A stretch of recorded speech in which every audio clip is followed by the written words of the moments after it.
स्वागत है फिर से आप सभी का स्टडी विद रोहित के अंदर। आज यहाँ पे जो अपना जो नेक्स्ट जो टॉपिक रहेगा वो आपके कॉम्पिटेटिव एग्जाम के हिसाब से सबसे इंपॉर्टेंट टॉपिक है। बहुत ही इंटरेस्टिंग टॉपिक है और ज्यादातर कंफ्यूजिंग टॉपिक भी है, जिसमें से हम 3 टॉपिक के बारे में आज डिस्कस करेंगे और साथ में तीनों का कंपैरिजन भी पढ़ेंगे। ठीक है, और यहाँ से कुछ क्वेश्चन आते हैं बहुत सारे कॉम्पिटेटिव एग्जाम में, और ये जो क्वेश्चन, ये जो नाम है इन टॉपिक्स, इस टॉपिक में जो 3 जो अपन जो स्मॉल टॉपिक पढ़ेंगे उनके जो नाम है वो बहुत कंफ्यूजिंग सी चीजें होती है, उनके साइन एंड सिम्टम बहुत सी चीजें कंफ्यूजिंग सी है। तो उन सारे कंफ्यूजन को दूर करते हुए, सारी चीजों का आज जो है सारे डाउट्स को क्लियर करते हुए जो है आज इन टॉपिक को अपन अच्छे से डिस्कस करेंगे और इनके अंदर जो है, इनके जो अंदर जो है अच्छे से अपन इनके डिफरेंस को अच्छे से डिस्कस करेंगे। ठीक है, तो सबसे पहले जो है मैं आपको बता दूं वो 3 टॉपिक रहने कौन से वाला है आज। ठीक है, तो पहला जो आज अपना यहाँ पे टॉपिक रहेगा वो रहेगा एयर एम्बोलिज्म। एयर एम्बोलिज्म, इसी से मिलता जुलता अपना दूसरा जो टॉपिक रहेगा एयर एम्बोलिज्म के बाद दूसरा टॉपिक रहेगा थ्रोम्बो एम्बोलिज्म, और इसी से मिलता जुलता तीसरा टॉपिक रहेगा अपना फैट एम्बोलिज्म। ये 3 बहुत ही इंपॉर्टेंट जो है टॉपिक है, और इन 3 टॉपिक से जो है हर बार आपके कॉम्पिटेटिव एग्जाम, चाहे वो नॉट सेट हो, चाहे वो आरआरबी हो, ठीक है, चाहे वो आपका ईएसआईसी हो, ठीक है, या चाहे जिपमेर या एसजीपीजे कोई भी एग्जाम हो, ठीक है, उसके अंदर जो है यहाँ से कोई भी एक क्वेश्चन जो है वो हर बार जो है वो एक प्रायोरिटी बेस्ड क्वेश्चन हो गया, इमरजेंसी बेस्ड क्वेश्चन हो गया, सिनेरियो बेस्ड क्वेश्चन हो गया, ठीक है, वो पुट होता ही होता है। ठीक है, और वहां पे मोस्ट ऑफ बच्चे जो है वो कंफ्यूज हो जाते हैं। ठीक है, तो उसी कंफ्यूजन को क्लियर करने के लिए जो है आज इन तीनों टॉपिक को अपन अच्छे से डिस्कस करेंगे। ठीक है, तो अपन जो है शुरुआत करते हैं टॉपिक के अपने। सबसे पहले अपन लेते हैं एयर एम्बोलिज्म। सबसे पहले अपन लेते हैं air embolism.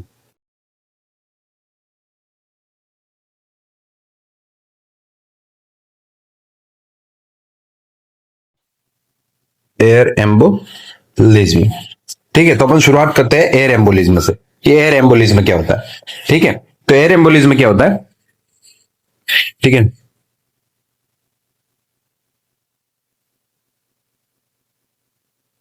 it is a gas bubbles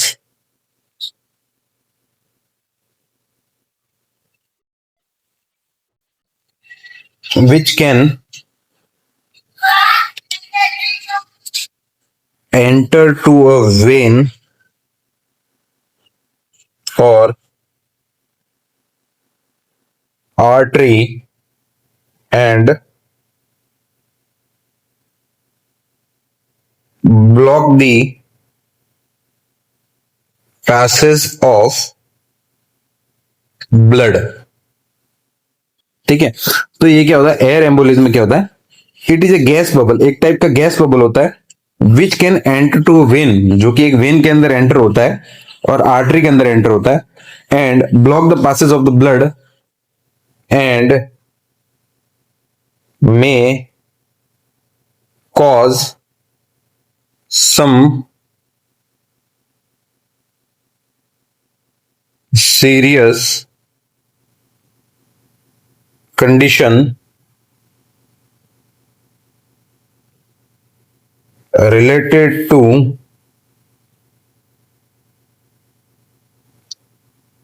lungs, heart and brain, which can directly lead to death, which can directly lead to death. तो एयर एम्बोलिज्म क्या होता है? It is a gas bubble, एक normal सा gas bubble होता है, ठीक है, which can enter to a vein, जो कि एक वेन और आर्टरी के अंदर एंटर होता है, and block the passage of the blood, और क्या करता है? ब्लड के पैसेज को ब्लॉक करता है, एंड मे कॉज, और कॉज कर सकता है, एंड मे कॉज कर सकता है सम सीरियस कंडीशन, कुछ सीरियस कंडीशन को कॉज कर सकता है, रिलेटेड टू, किससे रिलेटेड? लंग से रिलेटेड, हार्ट से रिलेटेड और ब्रेन से रिलेटेड। तो आपको पता है कि ये लंग्स, हार्ट और ब्रेन आपकी बॉडी का तीनों ही क्या होता है, मोस्ट जो है वो वाइटल ऑर्गन होते हैं, ठीक है। और अगर इससे रिगार्डिंग अगर कोई भी सीरियस कंडीशन या सीरियस प्रॉब्लम अराइज होगी तो सीधी सी बात है कि जो कि डायरेक्टली पर्सन को जो है वो डेथ तक पहुंचा सकता है। तो इसी जो बला को जो अपन क्या बोलते हैं, एयर एम्बोलिज्म बोलते हैं। अब नेक्स्ट है कि कॉज, ठीक है, कॉज या रिस्क फैक्टर। कॉज या फिर अपन कर सकते हैं रिस्क फैक्टर। रिस्क फैक्टर, ऐसे क्या क्या कारण या रिस्क फैक्टर हो सकते हैं जिसकी वजह से एयर एम्बोलिज्म होता है। तो a person on ivy therapy, a person on ivy therapy, एक ऐसे भाई साहब, एक ऐसा मरीज जो कि आईवी थेरेपी पे चल रहा है, ठीक है, और उसकी जो आईवी लाइन होती है, उसकी जो आईवी सेट होती है, अगर उसके अंदर कहीं भी एयर बबल्स बन जाते हैं और वो एयर बबल जो है आप उस वेन के थ्रू या उस आर्टरी के थ्रू ट्रेवल करके हार्ट तक पहुंच जाते हैं, तो वो जो है उसके अंदर एयर एम्बोलिज्म या डेथ कॉज कर सकते हैं। दूसरा,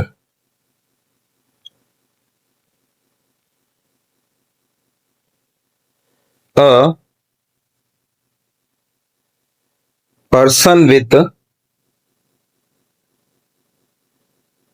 सेंट्रल लाइन, एक ऐसा पर्सन, एक ऐसा पेशेंट जिसको सेंट्रल लाइन लगी हो, एक ऐसा पेशेंट या ऐसा पर्सन जिसको सेंट्रल लाइन लगी हो, या फिर वो पर्सन जो कि क्या कर रहा है, स्कूबा डाइविंग कर रहा है। क्या कर रहा है, स्कूबा डाइविंग कर रहा है। स्कूबा डाइविंग वाले को भी हो सकता है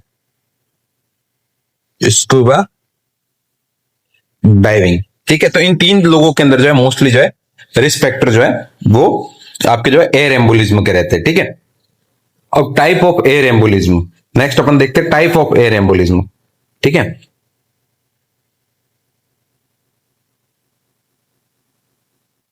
नेक्स्ट आता है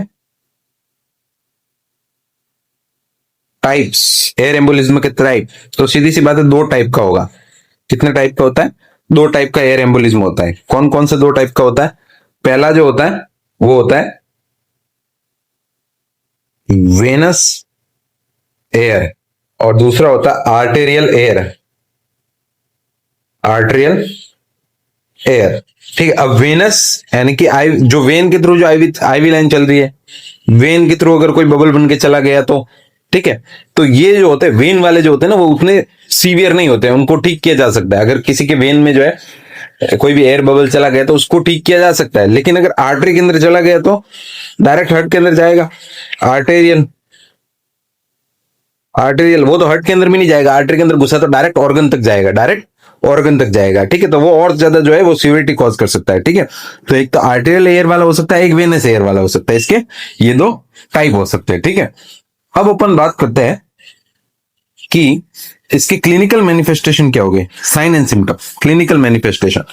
तो आई थिंक क्लिनिकल मैनिफेस्टेशन से पहले मेरे को आपको जो है इमेज के थ्रू बताना चाहिए कि एयर एम्बोलिज्म जो होता है वो ट्रेवल कैसे करता है, ये चीज आपको समझानी चाहिए। तो पहले अपन उसके बारे में देख लेते हैं, ठीक है।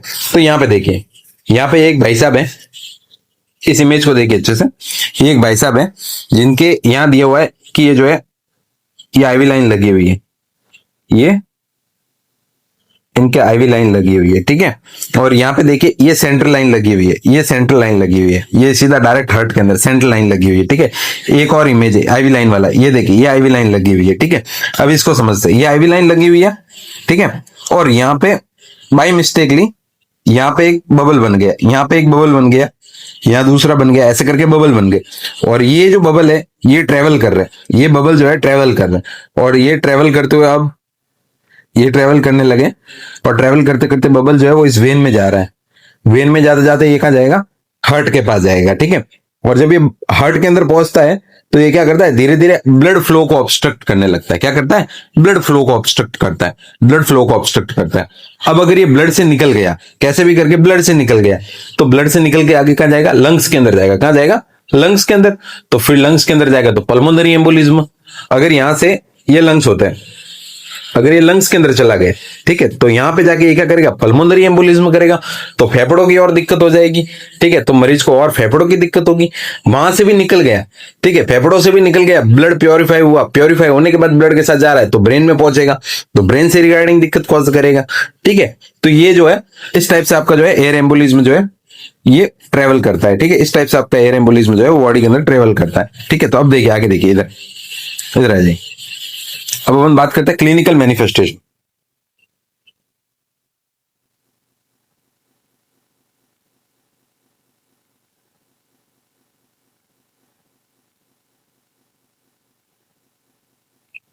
यानी कि sign and symptom.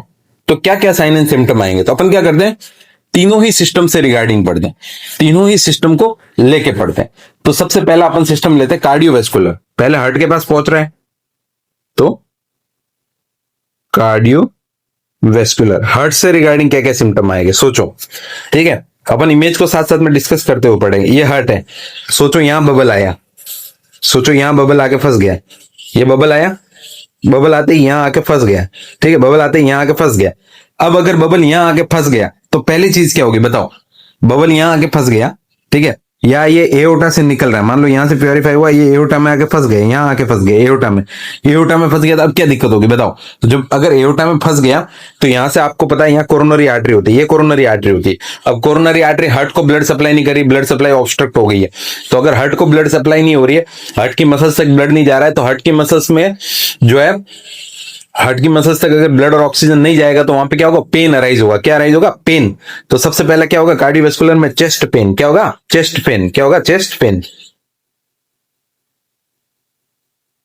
Chest pain arise होगा, चेस्ट पेन, ठीक है। अब चेस्ट पेन हो गया, चेस्ट पेन के बाद सेकंड वापस इधर ही हो, इधर समझो, ठीक है। चेस्ट पेन हो गया, चेस्ट पेन के बाद मानो ये ब्लॉक जो है वो आपके ब्लड वेसल्स को क्या कर रहा है, ऑब्स्ट्रक्ट कर रहा है, ब्लड वेसल्स को क्या कर रहा है, ऑब्स्ट्रक्ट कर रहा है। अब ब्लड वेसल्स को ऑब्स्ट्रक्ट कर रहा है यानी कि ब्लड के फ्लो को मेंटेन नहीं रख रहा है। तो ब्लड के अगर फ्लो मेंटेन नहीं रह रहा है तो बीपी घट जाएगी, तो क्या होगा, हाइपोटेंशन। क्या होगा, हाइपो टेंशन, हाइपोटेंशन, बीपी घट जाएगी, क्या हो जाएगा, हाइपोटेंशन हो जाएगा, ठीक है। अब हाइपोटेंशन, जब भी बीपी घटती है तो कंपनसेट करने के लिए क्या हो रही है, हार्ट रेट बढ़ती है। देखो जब भी ब्लड प्रेशर घटता है ना, ब्लड प्रेशर जैसे ही लो होता है तो हार्ट रेट बढ़ती है, हार्ट ज्यादा फास्ट पंप करने लगता है, क्योंकि बॉडी की डिमांड ब्लड की और ऑक्सीजन की बढ़ जाती है। तो अगर जो है हार्ट तेज पंप करेगा, हार्ट फास्ट बीट करेगा, तो उसको अपन क्या बोलते हैं, तो उसको अपन क्या बोलते हैं, ट्रैकीकार्डिया होगा। क्या होगा, ट्रैकी कार्डिया होगा। क्या होगा, ट्रैकी कार्डिया होता है, ठीक है। और एक क्लासिकल साइन एंड सिम्टम आता है, क्या आता है, एक क्लासिकल साइन एंड सिम्टम, बहुत इंपॉर्टेंट क्वेश्चन, बहुत इंपॉर्टेंट, ठीक है। एक जो है यहाँ पे क्लासिकल साइन आता है, एक क्लासिकल साइन आता है, जिस क्लासिकल साइन को अपन क्या बोलते हैं, उसी क्लासिकल साइन को अपन बोलते हैं mill wheel murmur sound. Mill wheel murmur sound आपको हार्ट के ऊपर जो है वो सुनाई देगा। कौन सा, मिल विल मरमर साउंड आपको हार्ट के ऊपर सुनाई देगा, ठीक है। तो एयर एम्बोलिज्म का क्लासिकल साइन कौन सा होता है, मिल विल मरमर साउंड, जो कि आपको हार्ट के ऊपर सुनाई देता है। कार्डियोवेस्कुलर साइन एंड सिम्टम क्या आता है एयर एम्बोलिज्म के अंदर, तो सीधी सी बात है कि जो एम्बुलेंस जा रहा है वो अगर आपके एओर्टा को ब्लॉक करेगा तो आपके हार्ट के पास ब्लड सप्लाई नहीं आएगी, तो चेस्ट पेन होगा। चेस्ट पेन के अलावा अगर ब्लड सप्लाई को ऑब्स्ट्रक्ट करता है, ठीक है, तो बीपी घट जाएगी, बीपी घटेगी तो हाइपोटेंशन, अगर हाइपोटेंशन होगा तो उसके कंपनसेट होगा, जिसको हार्ट रेट, हार्ट तेज बीट करेगा तो उसको अपन बोलते हैं ट्रैकी कार्डिया बोलते हैं। क्या बोलते हैं, ट्रैकी कार्डिया बोलते हैं। तो ये तो हो गया आपके कार्डियोवेस्कुलर के, किसके हो गए, कार्डियोवेस्कुलर के। नेक्स्ट चलते हैं, नेक्स्ट सेकंड, कार्डियोवेस्कुलर के बाद सेकंड अपन यहां डिस्कस करते हैं, ठीक है। सेकंड यहां आते हैं, कार्डियोवेस्कुलर के बाद सेकंड आएगा अपना रेस्पिरेटरी। कौन सा आएगा, रेस्पिरेटरी। रेस्पिरेटरी से रिगार्डिंग क्या क्या दिक्कत होगी, तो मान लो वो बबल जो है, एयर बबल हार्ट से निकल के अगर जो है आपके लंग्स तक पहुंच गया, अगर लंग्स तक पहुंच गया तो फिर क्या क्या दिक्कत कॉज होगी, तो अगर लंग्स तक पहुंच गया तो लंग्स में क्या होगी, लंग्स में अगर कहीं भी ऑब्स्ट्रक्ट करेगा, ठीक है, तो सांस लेने में दिक्कत होगी। क्या होगी, सांस लेने में दिक्कत होगी। तो सडन शॉर्टनेस ऑफ ब्रीथ, या फिर क्या होगा, सडन शॉर्टनेस ऑफ ब्रीथ होगी, ठीक है। इसके अलावा सांस लेने में दिक्कत होगी, अगर सांस लेने में कभी भी दिक्कत होती है उस कंडीशन को अपन क्या बोलते हैं, सांस लेने में अगर दिक्कत होगी तो डिज्निया होगा, डिज्निया होगा। क्या होगा, डिज्निया होगा, ठीक है। अगर सांस लेने में दिक्कत हो रही है, ठीक है, सांस नहीं आ रही है, तो बॉडी कंपनसेट करती है, तेज तेज इंसान सांसें लेता है, तो वहां पे क्या होगा, ट्रैकिपनिया होगा। क्या होगा, ट्रैकिपनिया होगा। क्या होगा, ट्रैकिपनिया, ट्रैकिपनिया होगा। क्या होगा, ट्रैकिपनिया। अब देखो रेस्पिरेटर में क्या आएगा, अगर लंग्स तक पहुंच गया तो सबसे पहले क्या करता है, ब्रीथिंग डिफिकल्टी कॉज करता है, तो सडन शॉर्टनेस ऑफ ब्रीथ हो जाएगा, सडन शॉर्टनेस ऑफ ब्रीथ, सांस लेने में सडन यानी कि सांस लेने में उसको दिक्कत होगी, डिज्निया होगा, डिज्निया के साथ अगर सांस लेने में अगर दिक्कत हो रही तो पर्सन फिर क्या करेगा, कंपनसेट करेगा, और कंपनसेट में क्या करेगा, तेज तेज सांसें लेगा, तो उसको अपन क्या बोलते हैं, ट्रैकिपनिया बोलते हैं। ठीक है, अब चलते हैं अपने ब्रेन पे, अब चलते हैं अपन ब्रेन पे, थर्ड आएगा ब्रेन, थर्ड आएगा आपका ब्रेन। ठीक है, ब्रेन से रिगार्डिंग क्या क्या दिक्कत होगी, थर्ड आएगा ब्रेन, ब्रेन से रिगार्डिंग क्या क्या दिक्कत होगी। ठीक है, तो ब्रेन से रिगार्डिंग क्या क्या दिक्कत होगी, ब्रेन से तो सबसे पहले क्या होगा, कंफ्यूजन होगा, क्या होगा, न्यूरोलॉजिकल में क्या होगा, कंफ्यूजन, कंफ्यूजन होगा, और क्या होगा, लॉस ऑफ कॉन्शियसनेस हो सकता है, और क्या हो जाएगा, लॉस ऑफ कॉन्शियसनेस, कंफ्यूजन और लॉस ऑफ कॉन्शियसनेस हो सकता है। तो ये क्या हो जाएगा, क्लिनिकल मैनिफेस्टेशन, या फिर जिसको अपन क्या बोलते हैं, साइन एंड सिम्टम हो जाएगा, क्या हो जाएगा, साइन एंड सिम्टम हो जाएगा एयर एम्बोलिज्म के। ठीक है, अब चलते अपन नर्सिंग इंटरवेंशन पे।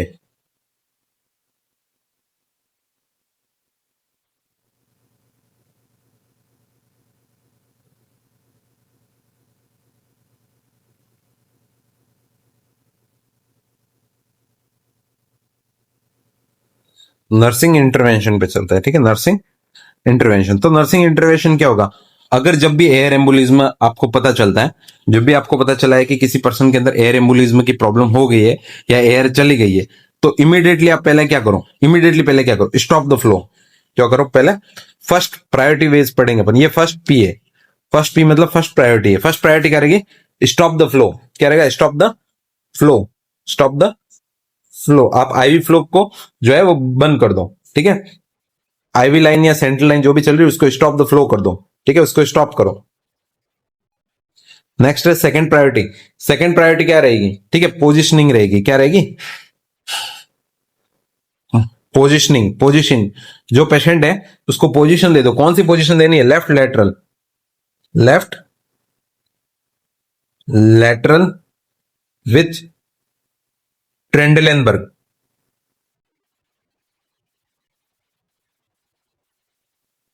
ट्रेंडलेनबर्ग, left lateral with Trendelenburg position देंगे, कौन सी देंगे, left lateral with Trendelenburg. Trendelenburg क्या होती है, जिसमें क्या होते हैं, पेशेंट का जो हेड साइड होता है वो क्या होता है, लो होता है, पैर ऊपर होता है, एच टाइप में, ये वाली पोजीशन, यानी कि पेशेंट का हेड तो यहाँ है, ठीक है, और पैर क्या होगा, ऊपर की साइड में, ये पैर ऊपर की साइड में हो जाएंगे। ठीक है, और हेड यहाँ हो जाएगा। ठीक है, इसको अपन बोलते हैं ट्रेंडलेनबर्ग पोजीशन, और लेफ्ट साइड में उसको लेटरना, इससे क्या हो जाएगी, एयर ट्रैप हो जाएगी। क्या होता है, एयर ट्रैप, ये पोजीशन क्यों देते हैं, for air trapping, for air trapping into right side of heart, या फिर जिसको बोलते हैं apex part of heart, apex part of heart, यानी कि जो एयर जो है वो फर्दर ट्रेवल नहीं करे, फर्दर जो है दिक्कत कॉज नहीं करे, फर्दर सिवियरिटी कॉज नहीं करे, तो अपन क्या करते हैं, लेफ्ट लेटरल विद ट्रेंडलेनबर्ग पोजीशन देते हैं, जिससे एयर जो है वो अपेक्स पार्ट में जो होती है, वो राइट साइड के अपेक्स पार्ट में क्या होती है, ट्रैप हो जाती है। ठीक है,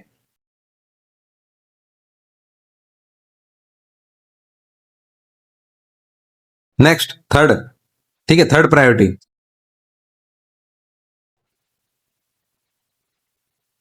थर्ड पी, थर्ड प्रायोरिटी क्या रहेगी, ठीक है, थर्ड प्रायोरिटी क्या रहेगी,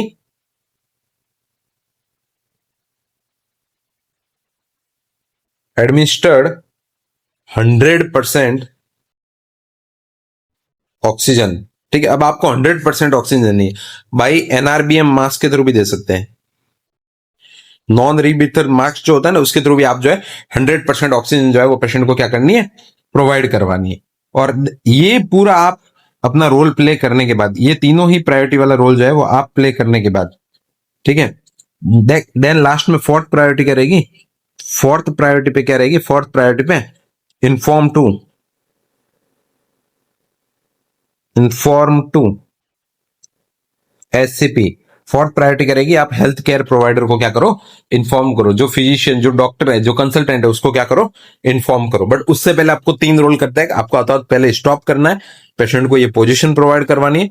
पोजीशन प्रोवाइड करवाने के बाद नेक्स्ट जो है आपको 100% ऑक्सीजन जो है थ्रू आप एनआरबीएम मास्क के थ्रू दे सकते हैं, और उसके बाद आपको एचसीपी को क्या करना है, इन्फॉर्म करनी है। ठीक है, तो ये जो है आपका था एयर एम्बोलिज्म। क्या हो गया, एयर एम्बोलिज्म। एयर एम्बोलिज्म को जो है अपन ने अच्छे से डिस्कस कर दिया कि एयर एम्बोलिज्म क्या होता है, उसके कॉज या रिस्क फैक्टर क्या होता है, कैसे एयर ट्रेवल करती है, और उसके क्या क्या क्लिनिकल मैनिफेस्टेशन होता है, और क्या क्या उसके प्रिवेंशन होते हैं। ठीक है,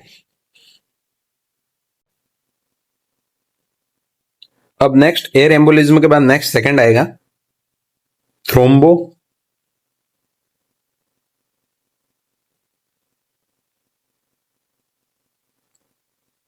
एम्बोलिज्म। एयर एम्बोलिज्म के बाद सेकंड आएगा थ्रोम्बो एम्बोलिज्म। ठीक है, थ्रोम्बो एम्बोलिज्म। अब थ्रोम्बो एम्बोलिज्म की बात करते हैं। ठीक है, तो थ्रोम्बो एम्बोलिज्म जो है, इसमें क्या होता है, सेम एयर एम्बोलिज्म की तरह जो है एक थ्रोम्बस जो होता है, ठीक है, या एक ब्लड क्लॉट जो होता है, वो ब्लड क्लॉट जो है वो ट्रेवल करके जो है वेन या आर्टरी के थ्रू जो है वो हार्ट तक पहुंचता है। ठीक है, या वाइटल ऑर्गन तक पहुंचता है और उसमें दिक्कत कॉज करता है, उसको अपन थ्रोम्बो एम्बोलिज्म बोलते हैं। उसको अपन क्या बोलते हैं, थ्रोम्बो एम्बोलिज्म बोलते हैं। ठीक है, अब शुरू करते हैं अपन इसके रिस्क फैक्टर से। ठीक है, रिस्क फैक्टर या फिर कॉजेज क्या क्या होता है। ठीक है, तो इसका जो रिस्क फैक्टर या कॉजेज होता है, ठीक है, थ्रोम्बो एम्बोलिज्म का, ठीक है, वो सबसे मोस्ट कॉमन जो होता है वो होता है आपका डीवीटी। कौन सा होता है, डीवीटी, डीप वेन थ्रोम्बोसिस, जिसको अपन क्या बोलते हैं, डीप वेन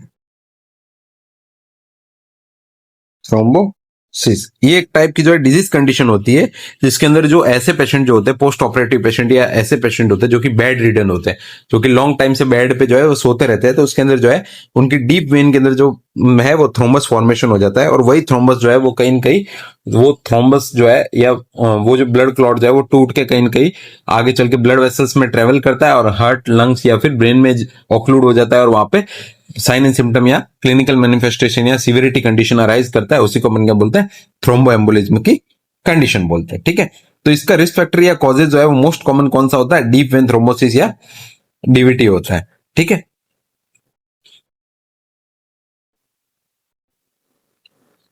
अब नेक्स्ट जो है वो थ्रोम्बो एम्बोलिज्म में अपन समझते हैं।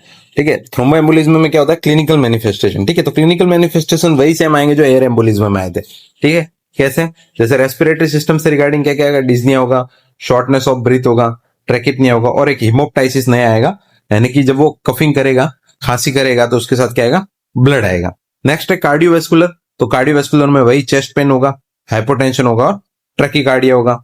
ठीक है, फिर ब्रेन, ब्रेन में क्या होगा, कंफ्यूजन होगा, alter level of consciousness, brain या न्यूरोलॉजिकल दोनों बोल सकते हैं। ठीक है, नेक्स्ट है प्रिवेंटिव मेजर्स।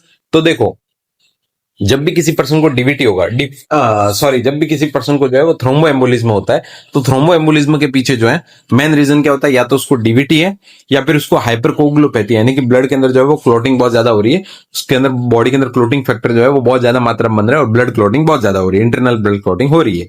ठीक है, तो सबसे पहले आप क्या करो, प्रिवेंटिव मेजर्स अपनाओ। तो प्रिवेंटिव मेजर्स आप क्या अपनाओगे, ठीक है, तो अगर पर्सन को डीवीटी है तो आपको प्रॉपर बेड रेस्ट देना है, पर्सन को एकदम बरोबर लिटा के रखना है, बेड रेस्ट देना है, और लिम्ब एलिवेशन रखना। और क्या करना है, लिम्ब एलिवेशन, जिन पैरों में डीवीटी होती है उनको थोड़ा एलिवेट रखना होता है। ठीक है, ताकि ब्लड फ्लो प्रॉपर चले, वेनस रिटर्न प्रॉपर हो। ठीक है, कभी भी उनको मसाज नहीं करना है, do not massage the limb, कभी भी उनको मसाज नहीं करा है। अगर आप मसाज करोगे तो क्लॉट टूट के क्या होगा, हार्ट तक पहुंचेगा, और हार्ट से लंग्स, लंग्स से ब्रेन, और सडन डेथ कॉज कर सकता है। ठीक है, तो अभी कभी भी उनको मसाज नहीं करना है। ठीक है, आप असेसमेंट कर सकते हो, आप जो स्वेलिंग हो रही है उस स्वेलिंग को असेसमेंट कर सकते हो कि स्वेलिंग बढ़ रही है या घट रही है। आप क्या कर सकते हो, एडमिनिस्टर कर सकते हो एडवाइज्ड एंटीकोगुलेंट, जो डॉक्टर ने एडवाइज किए एंटीकोगुलेंट वो आप एडमिनिस्टर कर सकते हो। क्या कर सकते हो, एडमिनिस्टर कर सकते हो। ये तो हो गए आपके प्रिवेंटिव मेजर्स। अब आते हैं कि प्रायोरिटी क्या क्या रहेगी। मान लो अगर किसी पर्सन को हाइपरकोगुलोपैथी है, डीवीटी है, क्लॉट टूटा, और क्लॉट टूट के जो है वो थ्रोम्बस जो है वो थ्रोम्बस जो है वो क्या कर रहा है, अब आपके जो है रेस्पिरेटरी सिस्टम या वहां कहीं पे जा रहा है, तो अगर वो एम्बुलेंस अगर जो है एम्बुलेंस अगर ट्रेवल करेगा तो दिक्कत कर सकता है। ठीक है, तो देखो दोनों ही अलग अलग है, थ्रोम्बो एम्बोलिज्म अलग है, एयर एम्बोलिज्म अलग है, काम वही कर रहा है, क्लिनिकल मैनिफेस्टेशन दिक्कत सिवियरिटी वही कॉज कर रहा है। बट देखो अगर एयर एम्बोलिज्म जाएगा तो उसकी प्रायोरिटी अलग रहती है, क्योंकि एयर एम्बोलिज्म आपको पता है कि आपने आईवी थेरेपी लगाई है, ठीक है, आपने एक वेन के अंदर जो है नीडल, आपने वेन के अंदर जो है वेन फ्लो लगा के आईवी बोतल लगा के उसको जो है कुछ फ्लूड वगैरह कुछ दे रहे हो, मेडिसिन दे रहे हो, या फिर सेंट्रल लाइन लगी हुई उससे मेडिसिन दे रहे हो, तो वो वहां से जो ट्रेवल करके जा रहा है और वो एयर गई, तो एयर एक तो आपकी, अगर आपसे कोई मिस्टेक हुई है, आपने देखा कि एयर चली गई, देन आप इमीडिएटली मैनेजमेंट या प्रायोरिटी पेशेंट का प्रायोरिटिकल मैनेजमेंट कर सकते हो, ठीक है। दूसरी चीज के पेशेंट के अंदर साइन एंड सिम्टम देखते ही आप मैनेजमेंट कर सकते हो, तो उसकी उसमें मैनेजमेंट अलग रहेगा। एक बॉडी के अंदर ही जो है क्लॉट बन रहे या फिर अंदर से ही जो है वो कुछ क्लॉट बन के टूट के जो है हार्ट या लंग्स के अंदर जा रहे हैं और दिक्कत कॉज कर रहे हैं, तो उसकी प्रायोरिटी अलग रहेगी। तो यहाँ पे जो फर्स्ट प्रायोरिटी रहती है वो क्या रहती है, आपको ऑक्सीजन थेरेपी देनी, पहला क्या देनी, ऑक्सीजन थेरेपी देनी, क्योंकि यहाँ पे आप फ्लो स्टॉप कर ही नहीं सकते, ठीक है। आप ट्रेंडल पोजिशन देके करोगे ही क्या, आपको पता ही नहीं कि एक्चुअल में वो जो है वो क्लॉट जो है वो कहां ट्रेवल कर रहा है, कहां दिक्कत कॉज कर रहा है, ठीक है। सेकंड है, आप क्या करोगे, ब्रीथिंग डिफिकल्टी को सॉल्व करने के लिए हाईपोलर पोजीशन दे दोगे, और क्या करोगे, एडमिनिस्टर्ड, आपको एडमिनिस्टर करना है एडवाइज्ड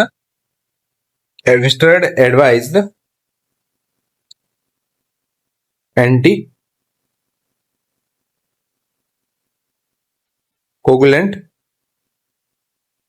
थेरेपी। आपको जो भी एडवाइज की है डॉक्टर ने, जो भी कंसल्टेंट ने एंटीकोगुलेंट थेरेपी जो एडवाइज की है, वो पेशेंट को क्या करनी है, प्रोवाइड करवानी है, ठीक है। तो ये सारे क्या होते हैं, एक टाइप के प्रिवेंशन, ये सारे क्या जाएगी, आपकी प्रायोरिटी मैनेजमेंट चली जाएगी, किस चीज के अंदर चली जाएगी, जब किसी पर्सन को जो है वो थ्रोम्बो एम्बोलिज्म हो गया है, ठीक है।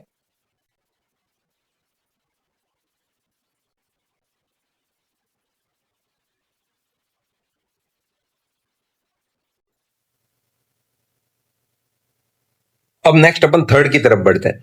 थर्ड थर्ड था अपना फैट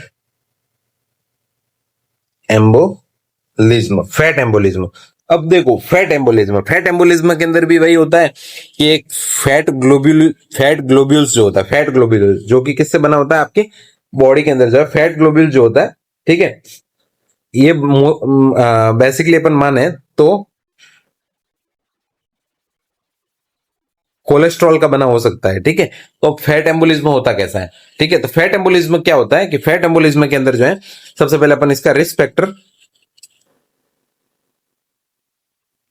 या इसके कॉज क्या होता है उससे समझते हैं इसको, ठीक है। रिस्क फैक्टर या इसके कॉज, तो इसके जो रिस्क फैक्टर या इसके जो कॉज होते हैं, ठीक है, पहला जो होता है वो होता है लॉन्ग बोन फ्रैक्चर। अगर लॉन्ग बोन का फ्रैक्चर हो गया, ठीक है, लॉन्ग बोन का फ्रैक्चर हो गया, दूसरा होगा, पहला हो गया लॉन्ग बोन का अगर फ्रैक्चर हो गया तो हो सकता है, ठीक है, लॉन्ग बोन का फ्रैक्चर हो गया तो हो सकता है। दूसरा, during orthopaedic surgery, orthopaedic surgery के टाइम हो सकता है, जैसे बड़ी बड़ी सर्जरी जो होती है जिसमें आता है जॉइंट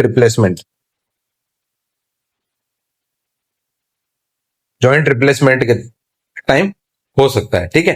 तो देखो ये क्या होता है, फैट एम्बोलिज्म क्या होता है कि मोस्टली जब लॉन्ग बोन की इंजरी होती है, ठीक है, जिसमें क्या आती है, आपकी फीमर आती है, क्या आती है, फीमर आती है, फीमर, जब फीमर जैसी हड्डी टूटती है, ठीक है, देखो मैं आपको समझाता हूं, ये आपकी हड्डी होती है, ये फीमर है मान लो,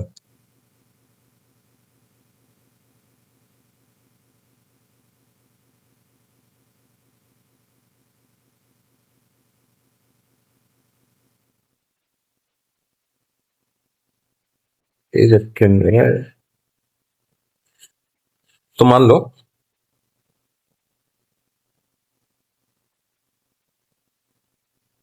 ये किसी पर्सन की जो है वो फीमर बोन है, ठीक है। अब ये फीमर बोन जो है ब्रेक हो गई है, फीमर बोन जो है मान लो यहां से टूट गई, ये ब्रेक हो गई, ये यहां से ब्रेक हो गई, तो ब्रेक होती है तो इसके अंदर क्या भरा रहता है, बोन मैरो, क्या भरा रहता है, बोन मैरो। तो जब भी ये जो लॉन्ग बोन्स ब्रेक होती है, तो देखो जब एक बोन ब्रेक होगी तो ब्रेक होती है प्रेशर से, जब वो प्रेशर से ब्रेक होती है तो इस बोन के अंदर जो है, इस लॉन्ग बोन्स के अंदर जो है बोन मैरो भरा रहता है, क्या भरा रहता है, बोन मैरो। और ये जो बोन मैरो जो होता है बेसिकली इसके अंदर क्या होता है, ट्राइग्लिसराइड होता है, क्या होता है, ट्राइग्लिसराइड होते हैं, ट्राइग्लिसराइड होते हैं, ठीक है। और ये ट्राइग्लिसराइड जो होता है एक टाइप का फैट सब्सटेंस होता है। क्या होता है? फैट सबस्टेंस होता है, फैट सबस्टेंस होता है। अब मानो ये एक बोन है जिसके ऊपर प्रेशर लगा और ये बोन यहां से टूट गई, प्रेशर से टूट गई। तो जैसे ही ये प्रेशर से टूटेगी, जो इसके अंदर जो बोन मैरो भरा रहता है, जिसके अंदर क्या होता है? ट्राइग्लिसराइड होता है, जो कि एक टाइप के फैट सब्सटेंस है। और ये फैट सब्सटेंस क्या होता है? यहां से टूट के, ये फैट सब्सटेंस यहां से टूट के जो है निकल आएंगे और निकल के कहां चले जाते हैं? आपकी ब्लड स्ट्रीम के अंदर चले जाते हैं। कहां चले जाते हैं? ब्लड स्ट्रीम के अंदर। कहां चले जाएंगे? ब्लड स्ट्रीम के अंदर, यानी कि ब्लड के अंदर चले जाएंगे। और अगर फैट ग्लोब्यूल्स अगर ब्लड के अंदर ट्रेवल कर रहे हैं, ब्लड के अंदर चले गए, तो ब्लड के अंदर अगर फैट अगर ट्रेवल कर रहा है तो आगे चल के वो क्या करेगा? ऑब्स्ट्रक्शन कॉज करेगा। क्योंकि सीधी सी बात है, वो कोलेस्ट्रॉल का है, वो फैट है, तो वो घुलेगा तो नहीं ब्लड के अंदर, ठीक है। तो वो आगे चल के क्या करेगा? प्रॉब्लम क्रिएट करेगा। और जब वो प्रॉब्लम क्रिएट करता है तो उसी को अपन क्या बोलते हैं? फैट एम्बोलिज्म की जो है दिक्कत बोलते हैं, फैट एम्बोलिज्म बोलते हैं, ठीक है। तो ये इसके रिस्क फैक्टर होते हैं। अब रिस्क फैक्टर के बाद जो है, रिस्क फैक्टर के बाद जो है नेक्स्ट अपन बात करते हैं यहां पे जो है इसके क्लिनिकल मैनिफेस्टेशन क्या रहेंगे, ठीक है। क्लिनिकल मैनिफेस्टेशन,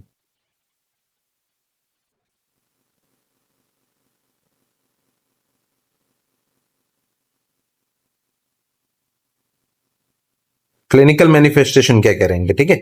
तो क्लिनिकल मैनिफेस्टेशन की अगर मैं बात करूं, ठीक है, तो क्लिनिकल मैनिफेस्टेशन, तो देखो, फैट, अगर किसी को भी फैट एम्बोलिज्म होता है ना, तो फैट एम्बोलिज्म पता करने का सबसे बढ़िया तरीका यही होता है कि उस पेशेंट या उस पर्सन के अंदर जो है अगले 48 से 72 घंटे के अंदर जो है सीवियर साइन एंड सिम्टम क्या हो जाएंगे? अराइज हो जाएंगे, ठीक है। तो it arises just few hours, like 48 to 72 hours after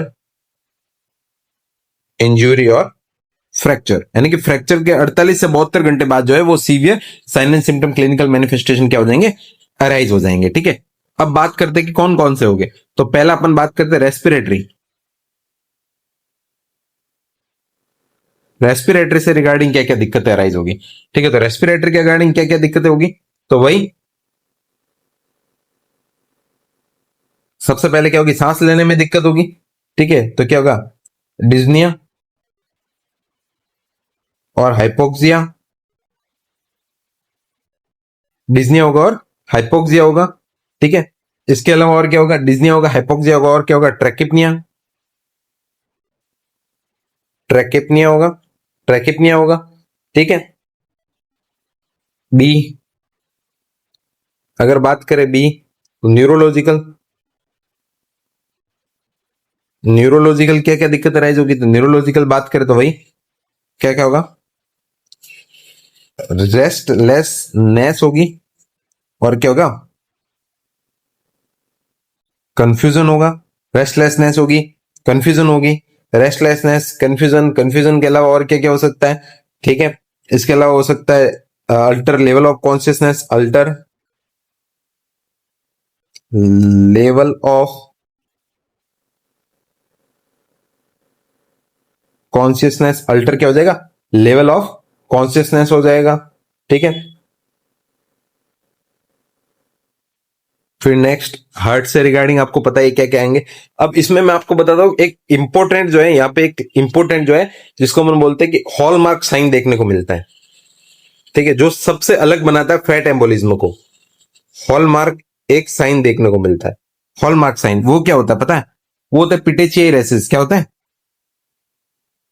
पिटेचियल races, races, पिटेचियल races देखने को मिलते हैं। ये पिटेचियल रेसेस जो है, पिटेचियल रेसेस होते हैं, रेड रेड कलर के जो है वो रेसेस देखने को मिलते हैं, जो कि मोस्टली कहां देखने को मिलते हैं?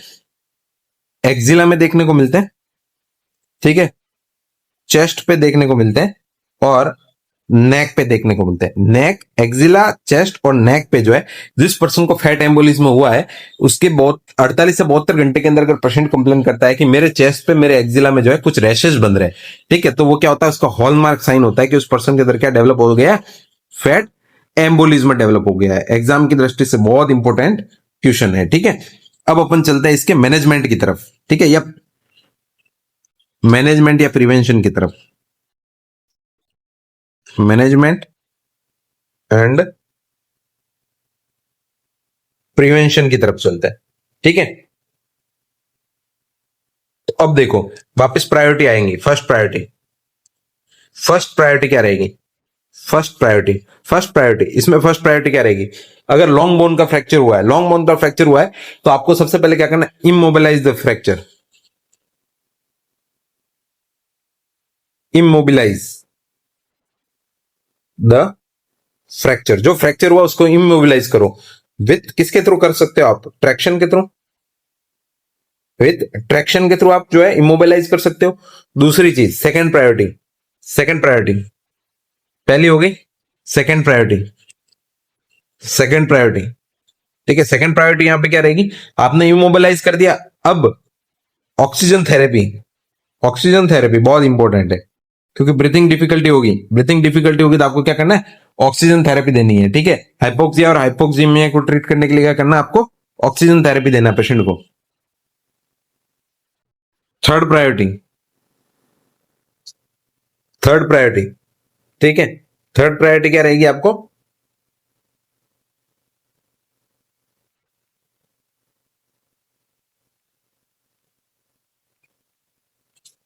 Continuous check vital sign. Continue आपको क्या करना है? वाइटल साइन चेक करना है, कंटिन्यू वाइटल मॉनिटरिंग करनी है, ठीक है। और उसके बाद नेक्स्ट फोर्थ प्रायोरिटी,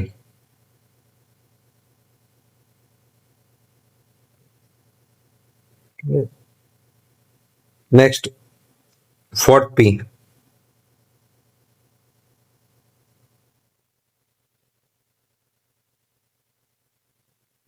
चौथी प्रायोरिटी क्या रहेगी? ठीक है, चौथी प्रायोरिटी यहां पर रहेगी हाइड्रेशन। क्या रहेगा? हाइड्रेशन का मतलब क्या है? आपको कंटिन्यूस क्या करना है? उस पेशेंट को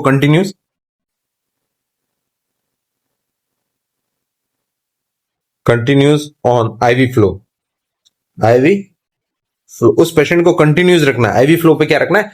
कंटिन्यू रखना है। कंटिन्यूस पेशेंट को क्या रखना है? आईवी फ्लो पे। उसको कंटिन्यूस क्या करना है? हाइड्रेशन देना। आईवी फ्लो जो है वो कंटिन्यूस आईवी फ्लो रखना है, ठीक है। और लास्ट में अगर डॉक्टर ने कुछ जो है मेडिसिन अगर प्रेस्क्राइब करी है, तो वो मेडिसिन अपन क्या कर सकते हैं? उस पेशेंट को दे सकते हैं। तो ये होता है आपका, सबसे पहले अपन ने आज एयर एम्बुलिज्म पढ़ा, उसके बाद थ्रोम्बो एम्बुलिज्म पढ़ा, और उसके बाद नेक्स्ट क्या पढ़ा अपन ने? फैट एम्बोलिज्म पढ़ा, ठीक है। तो ये तीनों ही अपन ने जो है अच्छे से डिस्कस किए। अब जो है अपन नेक्स्ट लास्ट में, तो अब लास्ट जो है अपन कंपैरिजन एक बार डिस्कस कर लेते हैं कि कंपैरिजन यहाँ पे जो है वो क्या क्या कंपैरिजन रहेगा, ठीक है। तो उस कंपैरिजन को अपन डिस्कस कर लेते हैं। देखिए, ये सब फीचर हैं, और इस फीचर के बेस पे अपन जो है कंपैरिजन डिस्कस करते हैं, ठीक है। सबसे पहले अगर अपन बात करते हैं, ठीक है, सबसे पहले अगर हम बात करते हैं, तो देखिए सोर्स क्या रहेगा? ठीक है। तो एयर एम्बोलिज्म का सोर्स क्या रहेगा? ठीक है, एयर एम्बोलिज्म का, ठीक है। तो एयर एम्बोलिज्म का जो सोर्स रहेगा वो रहेगा gas bubble entering the blood. कोई भी गैस बबल जो है वो ब्लड के अंदर एंटर कर रहा है, जिसकी वजह से एयर एम्बोलिज्म होता है, ठीक है। वो आईवी वो, ठीक है, गैस बबल हो सकता है, ठीक है। थ्रोम्बो एम्बोलिज्म क्या होता है? डिस्लॉज क्लॉट, ठीक है, यूजली फ्रॉम द डीवीटी। कोई भी डिस्लॉज क्लॉट हो सकता है, जो कि कहां से हो रहा है? डीवीटी से हो रहा है। कहां से हो रहा है? डीवीटी से हो रहा है, ठीक है। फैट एम्बोलिज्म में फैट ग्लोब्यूल्स हो सकता है, जो कि बोन मैरो से आ रहा है, ठीक है। तो ये इसका सोर्स हो गया पहला। दूसरा आएगा कॉमन कॉज कौन कौन से होते हैं, ठीक है। तो एयर एम्बोलिज्म के अंदर आईवी एरर हो सकता है, सेंट्रल लाइन रिमूवल या central line therapy, central line हो सकता है, या सर्जरी हो सकता है, ठीक है। थ्रोम्बो एम्बोलिज्म के अंदर जो है इमोबिलिटी हो सकती है, सर्जरी हो सकती है, या विर्चो ट्रायड हो सकता है, ठीक है। लॉन्ग और फैट एम्बोलिज्म के अंदर लॉन्ग बोन्स का जो है वो फ्रैक्चर हो सकता है, ठीक है। फिर ऑनसेट, इसका ऑनसेट कब होता है? ठीक है, तो एयर एम्बोलिज्म इंस्टेंटली एकदम हाथों हाथ ऑनसेट होता है, विद इन सेकंड और मिनट्स, ठीक है। थ्रोम्बो एम्बोलिज्म को जो है वीक सप्ते लग जाएंगे, बहुत ज्यादा सप्ते, क्योंकि कोई पर्सन बहुत लॉन्ग टाइम से अगर इमोबिलिटी में है तो उसको हो सकता है, ठीक है। जबकि फैट एम्बोलिज्म 24 से 72 घंटे या फिर 48 से 72 घंटे के अंदर जो है ये हो सकता है, ट्रोमा के 48 से 72 घंटे के अंदर हो सकता है। ठीक है, क्लासिकल साइन, इसका क्लासिकल साइन क्या था? एयर एम्बोलिज्म का मिल विल मरमर था। ठीक है, थ्रोम्बो एम्बोलिज्म का क्लासिकल साइन क्या होगा? प्यूरिटिक चेस्ट पेन होगा एंड हिमोप्टाइसिस, ब्लडी स्पुटम होगा। ठीक है, जबकि फैट एम्बोलिज्म का क्या होता है? पेटेचिया या रैशेज होता है। बहुत इंपॉर्टेंट क्वेश्चन है ये, इन तीनों का क्लासिकल जो साइन होता है वो पूछ सकता है। ठीक है, प्रायोरिटी एक्शन, इसमें आप क्या करो? या तो सबसे पहले स्टॉप करो, स्टॉप करते आप क्या करो? लेफ्ट लेटरल ट्रेंडलनबर्ग पोजीशन दे दो। ठीक है, फिर थ्रोम्बो एम्बोलिज्म के अंदर ऑक्सीजन दो, एंटीकोगुलेंट दो, हेपेरिन दो। फैट एम्बोलिज्म के अंदर immobilise the fracture and oxygen therapy रहेगा। तो ये तीनों का क्या होगा जो है, अपन ने पूरा डिस्कस करने के बाद जो है एक स्मॉल कंपैरिजन जो है वो डिस्कस कर लिया। तो थैंक यू, आई होप आपको ये जो कंपैरिजन क्लास और ये सबसे कंफ्यूजिंग टॉपिक बोल सकते हैं जहां से बहुत ज्यादा क्वेश्चन पूछे जाते हैं, ये आपको बहुत अच्छे से आज समझ में आया होगा। इसके सारे क्लिनिकल मैनिफेस्टेशन और सारी